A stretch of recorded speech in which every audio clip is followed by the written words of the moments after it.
Hello सम्पूर्ण नमस्कार। आज चाहिँ हामी रायो सागको रोगको बारेमा पढ्न गइरहेका छौँ। Powdery downy mildew of mustard leaf. अब तपाईको यो चाहिँ मेनली ढुसीले गर्दाखेरि हुन्छ।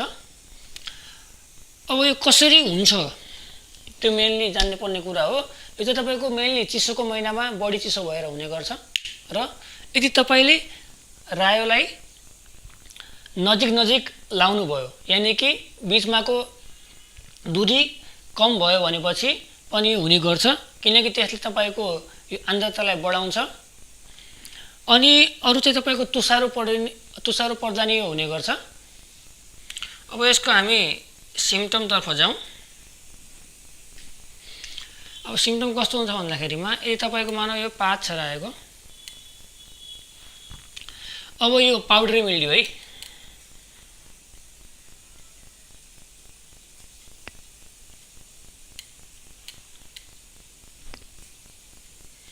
पाउडरी मिल्ड्यू यसमा चाहिँ तपाईको के हुन्छ भन्दाखेरिमा सुरुमा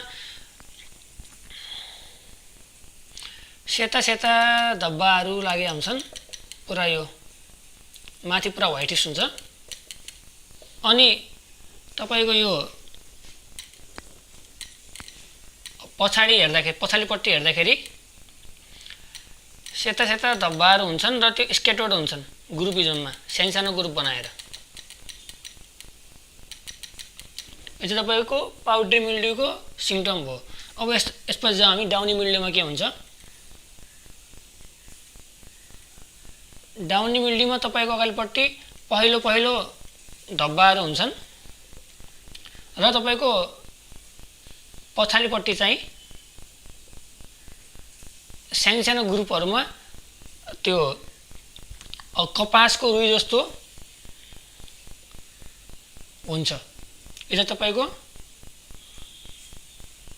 डाउनी मिल्ड्यू हो। अब यसपछि यसको व्यवस्थापन विधितर्फ जाउँ। त्यसमा के हुन्छ भन्दाखेरि म तपाईको सबभन्दा पहिले के गर्नुपर्छ भन्दाखेरिमा एउटा त हामीले त्यो टेम्परेचर तापक्रमलाई मेन्टेन गर्नु पर्यो। त्यसको लागि नेट हाउसहरु प्लास्टिक टनलहरु प्रयोग गर्न सकिन्छ। अनि अर्को चाहिँ तपाईको यो आर्द्रतालाई कम गर्नु पर्यो यदि बढी भएपछि त्यसको लागि स्पेसिङहरु गर्न सकिन्छ।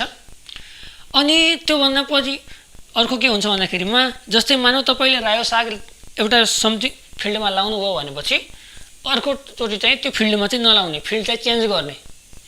अनि अर्को कस्तो हुन्छ भन्दाखेरिमा रोग लागेको ढुसी लागेको यो रायो छ भनेपछि त्यसलाई चाहिँ तपाईले उखेलेर नष्ट गर्ने, त्यो पनि भयो।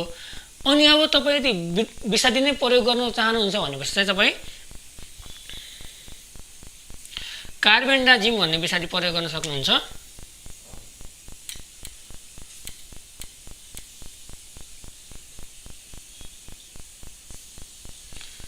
कार्बेन्डाजिम भन्ने तपाई विषादी प्रयोग गर्न सक्नुहुन्छ। यो चाहिँ तपाईको 2 ग्राम प्रति लिटर पानीमा हालेर प्रयोग गर्ने हो। यो चाहिँ तपाईको पाउडर फर्ममा हुन्छ 50% डब्ल्युपी। हस् त, धन्यवाद।